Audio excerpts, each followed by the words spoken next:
Hi, I'm Phil Norval and this short video is about radiant heating for small businesses. I'm going to give you an introduction to what radiant heating is and how it could help your business reduce energy costs and cut carbon emissions.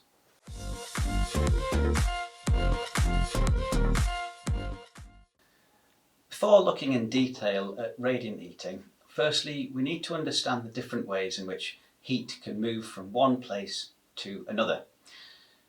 Heat transfer can happen in three main ways: conduction, convection and radiation. Traditional heating systems, which use boilers and radiators, deliver most of their heat to a room by heating the air, which in turn keeps us warm, and this is an example of convection. Although if you placed your hand on a radiator it would feel immediately warm or even painfully hot, which is due to conduction directly from the radiator to your hand.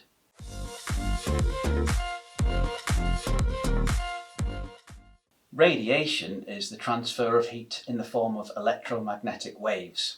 The hotter an object is, the more radiation it emits, and this radiation can be absorbed by some objects, causing them to heat up.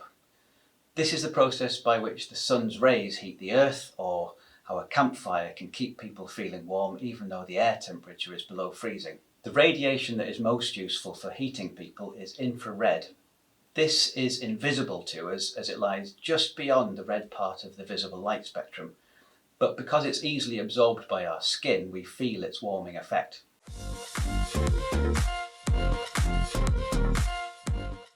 Radiators are probably the most recognisable type of heat emitter, and going by what we've just seen, the name would suggest that they heat rooms via radiation.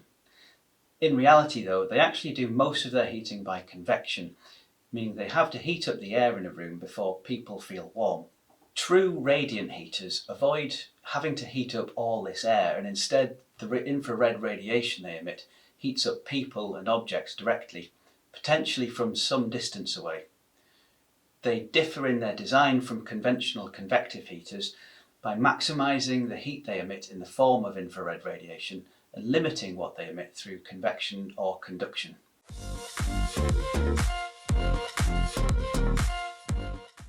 As you may imagine, removing the need to heat the air in a building can save large amounts of energy and shorten the time it takes for people to feel warm. This is especially true if the building is poorly insulated, if it's very drafty, or if doors and windows are open a lot of the time. Large spaces such as factories, warehouses, sports halls and large retail stores are particularly well suited to radiant heating. In these kinds of space, it's also possible with radiant heating to only heat certain areas where people are working, potentially making further savings possible.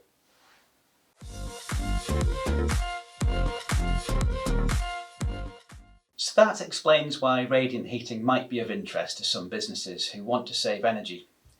The actual setup though will vary depending on a number of factors, such as which energy sources are available, the building's layout and the materials used to construct it, and also how the space is being used. So we'll have a look now at some of the main types of radiant heater and how they might be used. There are three main heat sources for radiant heaters: mains gas, electricity or hot water, which is sometimes referred to as hydronic radiant heating.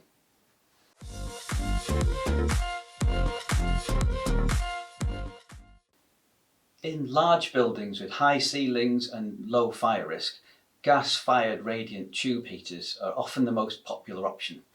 These usually take the form of a long, blackened metal tube with a polished metal reflector above. Inside the tube, a gas flame is used to raise its surface temperature to a few hundred degrees Celsius. The tube's shape and colour ensure that as much of this heat as possible is emitted as infrared radiation, and the reflector surrounding the top side of the tube is used to direct as much of the radiation as possible downwards where it's of most benefit. Gas tube radiant heaters are generally used for heating a large area, but are not as well suited to a more localised use. For heating smaller areas within a larger space, a gas plaque heater may be more suitable.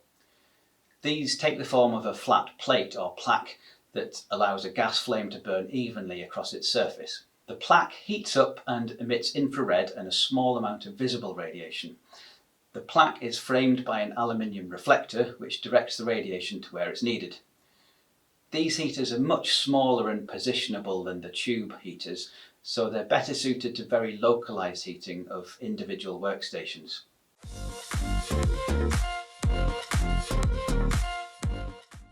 Electricity is usually very expensive compared with natural gas, so electric radiant heaters are normally only economical where gas isn't available or it's not safe enough for the location. Some electric radiant heaters emit a bit of visible light as well as infrared, but others, which operate at much lower temperatures, emit nearly all of their energy in the form of infrared. Because of the lower temperatures from these, though, they do need to cover a much larger surface area to deliver the same amount of heat. For that reason, the low temperature electric radiant heaters tend to take the form of flat panels, which can either be suspended from the ceiling in the same way as lighting or mounted vertically to walls.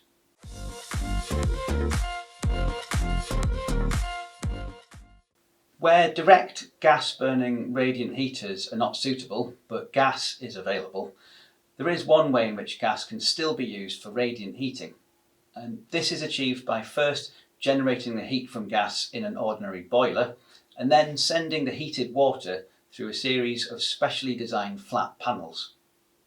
These are quite similar in some ways to traditional boiler-fed radiators, but they've been optimised for radiative rather than convective heating. This means that they have a very flat surface on their front and an insulated case on the back, so that the only hot surface is their front face. This ensures that as little convection as possible is allowed to happen and as much radiation as possible is directed forwards. These heaters have a much lower temperature than the other types of radiant heater, so that makes them safer for spaces with low ceilings or combustible materials nearby. The lower temperature does, however, mean that they usually need to cover a larger area to ensure that sufficient heat is provided.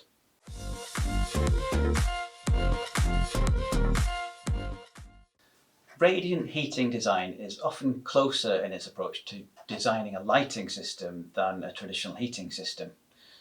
Just like visible lighting, infrared radiation is emitted from its source in a beam, which as it spreads out becomes less intense with distance from the heater.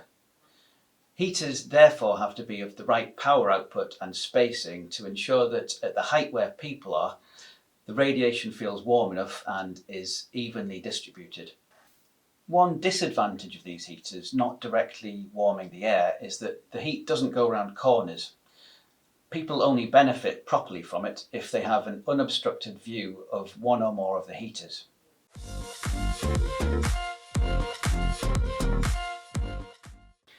Because of how radiant heaters keep people warm, normal room thermostats, which measure air temperature, are not the most effective way to measure how warm it feels in a room.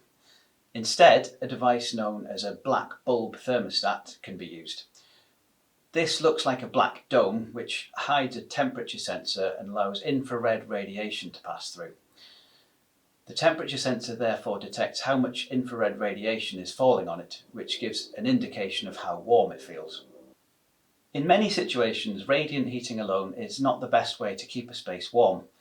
A minimum air temperature might be needed for either occupant comfort or preservation of stock, or simply to keep the building itself warm enough to avoid frost or condensation. So some spaces might benefit from a combination of convective as well as radiant heating.